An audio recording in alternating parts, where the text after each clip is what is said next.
വേളിമല കുമാരകോവിലേക്കുള്ള യാത്രാമധ്യേ എട്ടാമത് ശിവാലയമായ മേലാങ്കോട് കാലകാലർ ക്ഷേത്രത്തിന് സമീപം സ്ഥിതി ചെയ്യുന്ന രണ്ട് ദേവീക്ഷേത്രങ്ങളുടെ വിശേഷങ്ങളുമായാണ് ഇന്നുള്ളത്.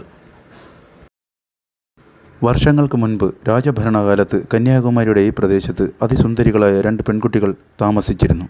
അമ്മയില്ലാത്ത ആ കുഞ്ഞുങ്ങൾ അച്ഛൻ്റെ സംരക്ഷണയിലാണ് കഴിഞ്ഞു വന്നത്. ഒരിക്കൽ ആ പ്രദേശത്തെ രാജാവ് ഈ കുട്ടികളെ കാണാനിടയാവുകയും അവരുടെ സൗന്ദര്യത്തിൽ ആകൃഷ്ടനാവുകയും ചെയ്തു.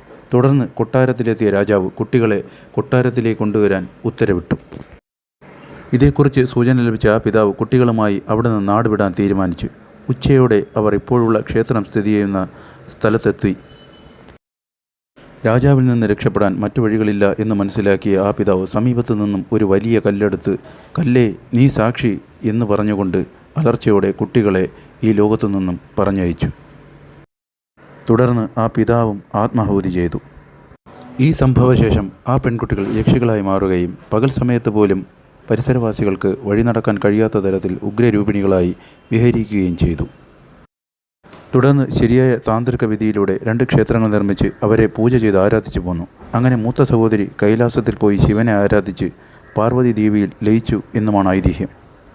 ചേക്ഷി ക്ഷേത്രത്തിൽ നിന്നും അല്പം മുന്നോട്ട് മാറിയാണ് ഉഗ്രരൂപിണിയായ അനിയത്തിയുടെ ക്ഷേത്രം സ്ഥിതി ചെയ്യുന്നത്. ശ്രീ നീലപ്പള്ളി ഇശക്കിയമ്മൻ എന്നാണ് തങ്കച്ചിയെ അറിയപ്പെടുന്നത്. ശിവക്ഷേത്രത്തിൻ്റെ വലതുവശത്തായാണ് ശാന്തസ്വരൂപിണിയും ചേച്ചിയുമായ ചെമ്പകല്ലിയമ്മ കുടികൊള്ളുന്നത്. എന്തായാലും വേളിമല കുമാരസ്വാമിയെ കാണാനെത്തുന്നവർ ഇവിടെയും ദർശനം നടത്തി മടങ്ങണം എന്നാണ് വിശ്വാസം. ഇല്ലെങ്കിൽ യാത്രാമധ്യേ പല വിഘ്നങ്ങളും ഭവിക്കുമെന്നും പറയപ്പെടുന്നു.